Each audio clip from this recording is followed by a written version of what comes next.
জিম্বাবুয়ের বিপক্ষে 5 ম্যাচ টি-20 সিরিজের চতুর্থ ম্যাচে আজ মাঠে নামবে বাংলাদেশ। সিরিজের প্রথম 3 ম্যাচ জিতে ইতোমধ্যেই সিরিজ নিশ্চিত করেছে টাইগাররা। এখন লক্ষ্য কেবল বিশ্বকাপের জন্য সেরা কম্বিনেশন বের করা।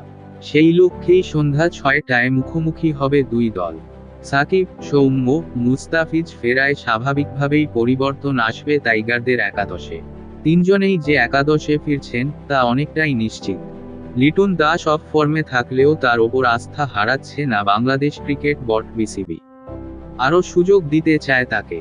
ফলে তুলনামূলক ভালো করেও একাদশ থেকে ছিটকে যেতে পারেন তানজিদ, যেখানে তার বদলে খেলবেন সৌম্য সরকার। সাইফুদ্দিন উইকেট পেলেও গত 3 ম্যাচেই ছিলেন খরুচে। শেষ দিকে এসে রান দিয়েছেন, ফলে আজ জায়গা হারাতে পারেন তিনি। তাছাড়া মুস্তাফিজ দলের অন্যতম উইকেট শিকারী হওয়ায় তার ফেরাটাও নিশ্চিত। অবশ্য আরও একটা অপশন আছে তানজিম সাকিব। একটা ম্যাচে একাদশে সুযোগ পেলেও তেমন কার্যকরী কিছু করে দেখাতে পারেননি। তিনিও বাদ পড়তে পারেন মুস্তাফিজকে জায়গা দিতে। আর সাকিব আল হাসান ফিরতে পারেন স্পিনার তানভীর ইসলামের বদলে।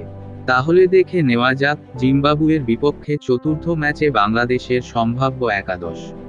লিটন দাস, সৌম্য সরকার, নাজমুল হোসেন শান্ত, তাওহিদ হৃদয়, মাহমুদুল্লাহ রিয়াদ, জাকের আলী, সাকিব আল হাসান, রিশাদ হোসেন, তাসকিন আহমেদ, মুস্তাফিজুর রহমান ও সাইফুদ্দিন।